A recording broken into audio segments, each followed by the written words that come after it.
Kia ora tātou, ko Julie Hood Tokawingoa. My name is Julie Hood.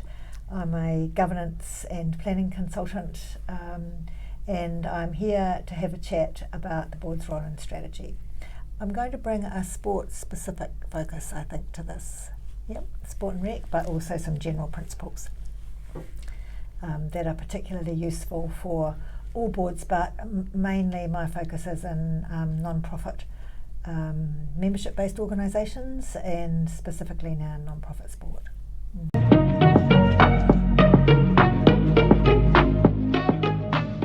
Hi, welcome to Governance Bites. My name is Mark Benijevich, and as you just heard today, I have the pleasure of spending time with Julie Hood. Julie, thank you very much for your time. Nice to be here. The conversation, as you said, is around the board's role and strategy. My first question for you is, what role should the board of directors play in setting a strategy for a sports organisation? Well, they've got a key role to play, and many don't probably understand what that is. So there's a continuum of elements that make up a good strategy, and the most important part is the board does its bit first. And mostly it's a thinking role, and they have to think about things like vision, purpose, values, and particularly the results that they want to deliver at the end of a strategic period. With measures, and not so much now, but certainly in the past, the boards were either not clear about their role and strategy or abrogated their responsibilities by delegating it to the chief executive. So we were seeing, everyone working in the sector was seeing strategies that were basically operating plans. So, and while they might have been very good operating plans, they had no direction to set the plan to, so they could have been heading in any direction. So the board's job is to set the direction clearly. So by the end of 2030, we wish to see, let's say it's a sporting organisation, this many more participants in this demographic participating, this amount more, and this is how we're going to measure it. So we'll measure it by either numbers increases or percentage increases.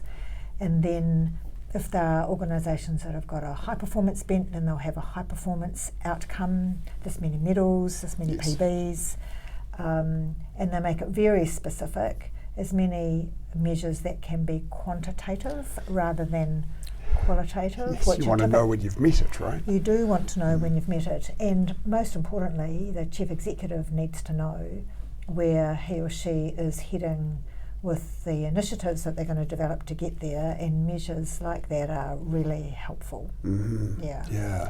What's the board's role or how does the board engagement look in this process of planning the strategy? We've seen it done a range of ways.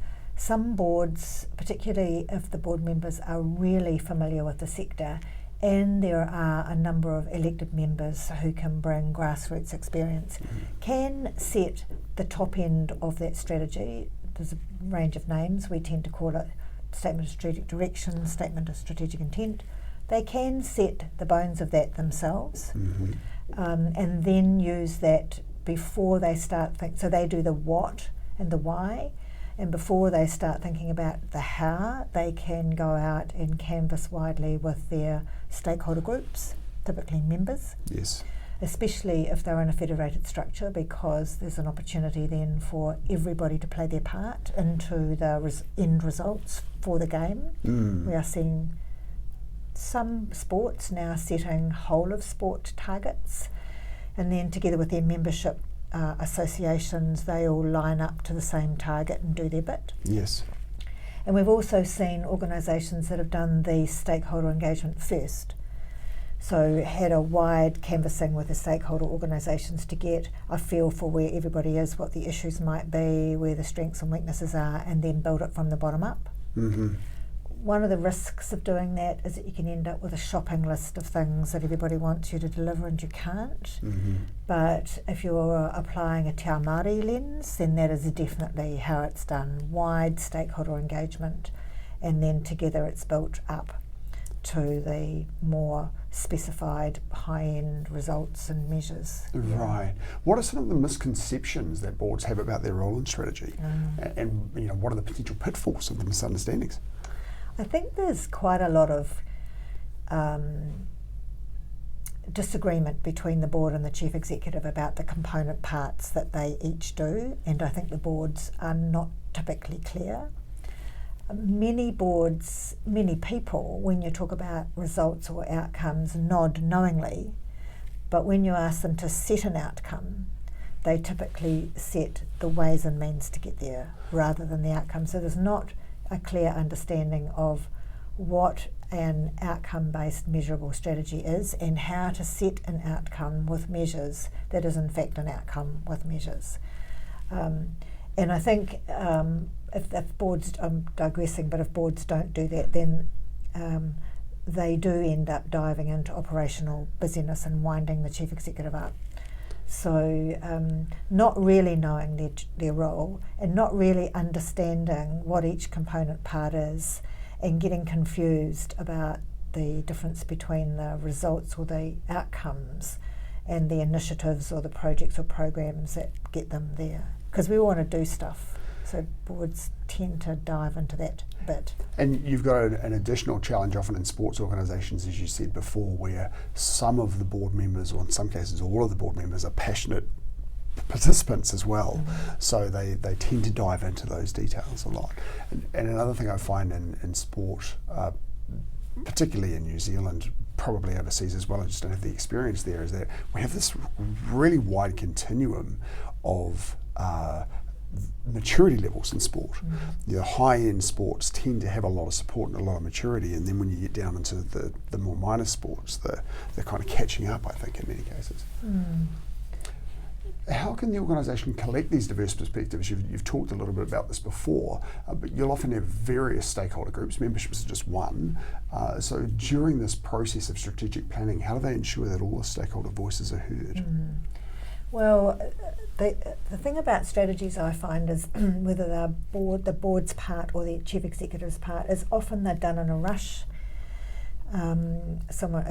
It's not quite like this, but it's like, oh gosh, our strategy's coming to an end, we've kind of forgotten, we better quickly do it because we've got the annual planning cycle coming up or the budget to be done.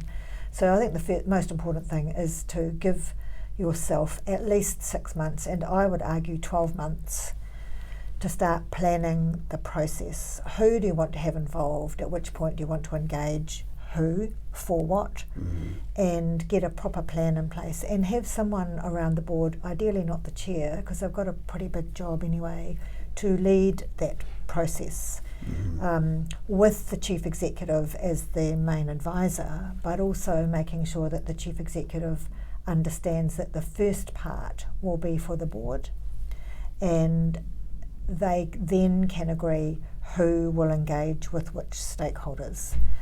And if you want a wide range of stakeholders involved, then you need more time to be able to do that, not only initially, but as you draft up what you're doing.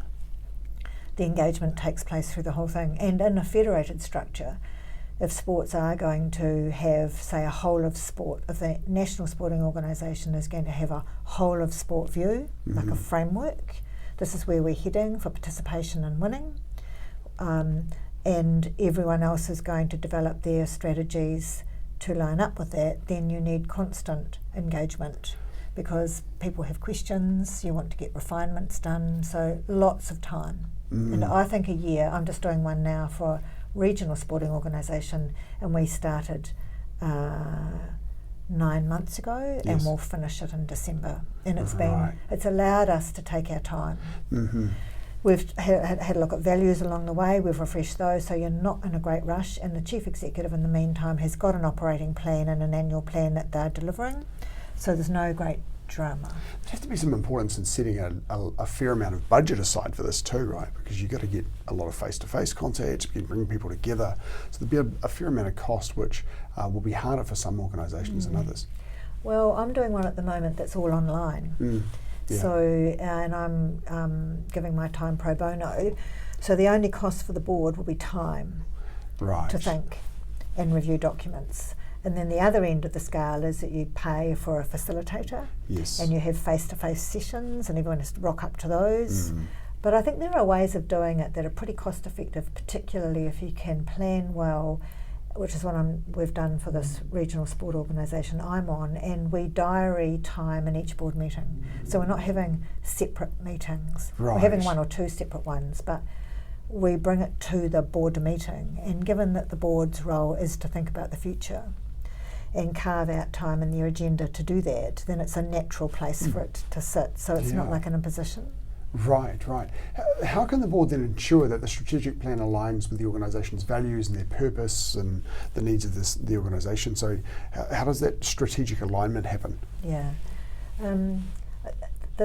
If you think about a statement of strategic direction, my view, and those that I respect and read about, is that values sits in your top end part of your strategy. So you've got vision, purpose, values, because if your values aren't clear and if they're not lived, you can have the best strategy in the world, but it will come unstuck in its application because the people involved in rolling it out, if they don't have aligned values to that, then it's not going to work. Culture eats strategy for breakfast. Yeah, they won't buy into it. They won't buy into it. So values are essential. They're also essential when it comes to making really important, big, strategic decisions about what you'll fund and what you won't fund as part of the initiatives and programs that you're going to develop to get you where you want to go. Yes. And values can come into those decision-making processes. So I think they're fundamental. They're a fundamental part of it. Yeah. In a similar vein, how can the board effectively incorporate external factors? You've got things like demographic changes. In the sports arena, you've got things like changes to funding, particularly where government funding is concerned. You've got legal and regulatory change. How do you bring those factors in? Again, if you're not rushed, you've got plenty of time to take a look at that at the beginning, through the middle and at the end. So there are a range of ways to take a look at the future now. There was Pestel and SWOT, and I think people, if they don't do anything else, they're not bad things to do still, because they do give you a pretty broad view of what's happening in your external environment that you can either take as an opportunity or see as a risk. So you can do that. You can engage futurists. If you're really interested in sport futures, you can pop onto the Sport New Zealand website. There's some amazing resources there, including templates for guiding boards through a futures session before they start. Really useful, which is what I did for the small RSO. So it can be size specific. Yes. So I think definitely do it before you start thinking about setting up your longer term goals, purpose and outcomes.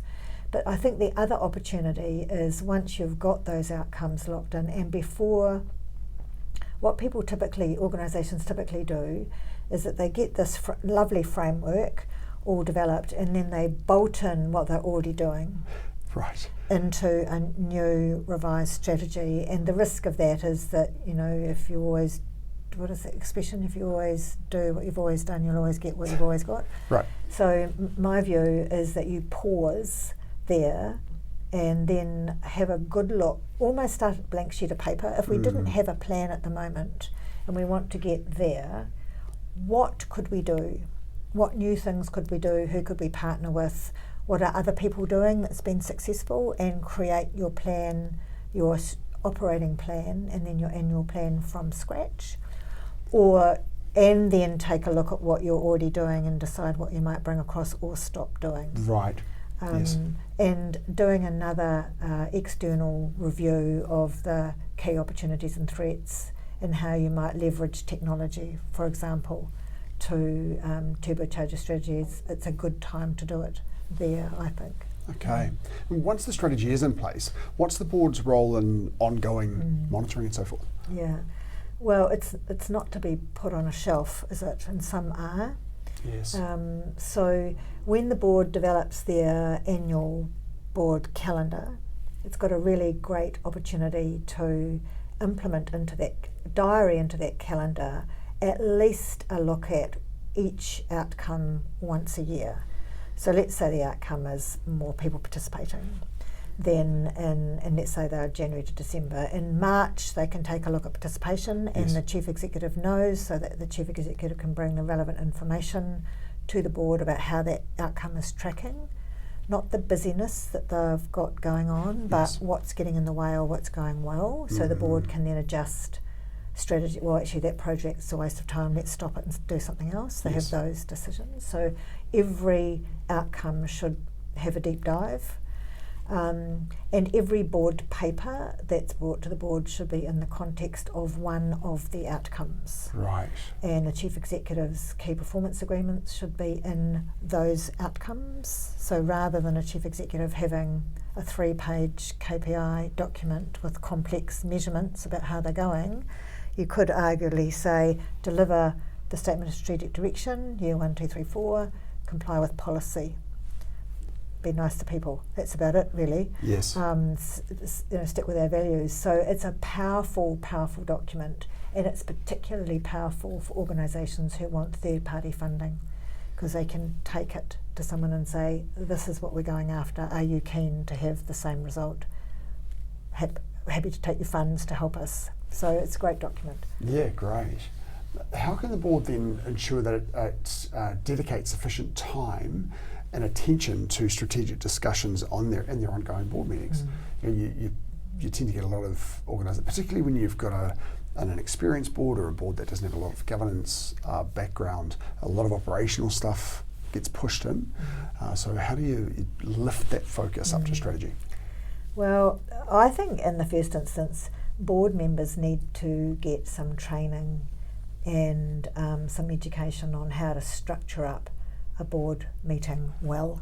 And there's some great technology platforms that can help boards do that automatically. But the board is there in a very part-time capacity, for full-time accountability for organisational results, typically using other people's time and money. So it behoves them, when they come together, to set up a structured agenda that has at least 70% of the time talking about things that have not yet happened. That's their job. Yes. Talking about them, thinking about them, and making decisions about them in their strategic contexts. So all those things come first. And a really simple way to do it, let's say you're meeting for 2 hours, is to structure up your agenda and then put times across it and add up the times. And if you're not spending 70% of your time at that board meeting on things that are related to the future, then you redo your agenda until you are. Right. And you refine the documents that are going in, and people prepare properly, and they come with good questions. AI is amazing. Ask me a good question about this. Yes. I only want to ask 2 in the meeting. What are my most important questions? Yes, I don't want to be absolutely. the person talking the whole time. So preparation. And the chief executive plays a key role in that, if the board's got a great relationship with them, and together they can structure up an agenda that when people leave, they feel I've genuinely added value to the organisation's future. Yeah. Yes. Is there a risk in sports organisations, given that you have, when you've got the members of the board who are also passionate participants in the sport, there is a tendency sometimes for those people to drag the board back down into details, or things that are really not relevant to board discussions. How should those be managed? I think the most underutilised tool that boards have got in their toolbox are board policies. So they either sit outside, they either have a bunch of board policies or they sit in a board charter, because policies help the boards think about the things that they are there to do, and they elevate the thinking up, and they make it very clear to the board what their job is and what the management's job is. Right. And so for elected not all elected members are operationally focused. Some are excellent and have got good governance experience, but any board member with no governance experience is going to have to be taught the difference between coming to a board meeting and thinking and talking and making decisions about the future and in a governance context versus helping the chief executive do their job. So the chair has a key role to play, you'll know this too, in making sure that board members understand the fundamentals between governance and management. Yes. B, making sure the chief executive understands the role of the board as distinct from their own, because I think role creep can go both ways. Yes. So boards can creep into the chief executive's business being helpful. Yes. But chief executives can creep into the board's work being helpful. Mm-hmm. So I think both of them agree their roles, and then the chair and the board members call each other out when a while ago I found myself saying to the chief executive at a board meeting, it'd be a good way, the good way to do that would be this. No, that's not my job. Yeah. To tell the chief executive how to do what they're doing unless they ask for advice. My job is to decide what we want them to do and then support them to do it. Mm-hmm. So, yeah. Okay. In your experience, what are some of the best practices? You've mentioned a couple of these already, but some of the best practices you've observed in boards effectively shaping and overseeing the strategy of sports organisations? If I was going to recommend one to a sporting organisation in a federated structure, any sporting organisation, probably any board, I would at the top end say, who is going to lead this project? Don't let it be the chair. Have that person know what they're doing, and then have an agreement with the chief executive about the key role that the chief executive will play in the process, because many chief executives, particularly experienced ones, I think feel somewhat annoyed when boards start to do their jobs properly, because it feels like they are taking their job away from them. Yes. So there's quite a lot of work up front, I think I'm probably repeating myself, in helping everyone understand what their roles are and then playing those roles out consistently across the process, including the stakeholder engagement. Yes. So have a board member who's leading it, have the whole board engaged. So if there's any dissension about even doing it, then get that sorted before you start. Don't do a strategy refresh if there are major strategic issues being dealt with by the board. If the board thinks the organisation is insolvent, they've had a major complaint, one of their strategic projects has gone way off beam, and they need to get it, if they've got anything clouding their cerebral cortex, get those things sorted first, and then refresh the strategy and do it in a planned way. Right. Yeah. Well, my final question for you was going to be about advice you would give to a sports organisation who's got a refresh, and I think you've already answered that, so I'll ask you a different one. What is the best governance advice that you've heard or received? I'll probably go to my mentor, Graham Narkis. You need to interview Graham Narkis. Oh, I'd love to. He's amazing. Wow. I'll tell you his pedigree later. I'm just trying to think of all the bits of advice he's given me. I think the one thing is it's related to if the board is complaining about what the chief executive isn't doing, the board hasn't made clear at the outset what the chief executive should be thinking or doing. So don't ever, as a board member, take a pot shot at your chief executive unless you're absolutely sure that you've made very clear what it is that you want them to do. And a classic is information to the board. If they're complaining about the board papers, it's quite likely that they haven't made it clear enough to the chief executive what it is that he or she is required to bring, so they're having to second guess the board. And if you're second guessing a board about information, you just give them as much as you can in the hope that something in there is what they're wanting. Right. So be very clear through policy about what the board's role is, how you want the chief executive to operate, what the delegations are, how you want them to communicate with you. Write it up, get some agreement on it, and then follow the process. Yes. Yeah, that's Julie, what I would do. Amazing. Thank you so much That's for your right. time today. Really, been my pleasure. it's been a great conversation. I'll hopefully catch up with you again soon and talk some more. And we'll see you next episode. Thank you. Thank you for watching this episode of Governance Bites. We have more episodes on YouTube and your favourite podcast channel, where I interview directors and experts on various topics relating to boards of directors and governance. We'd love to see you back, and please like, subscribe, and share the videos and podcasts.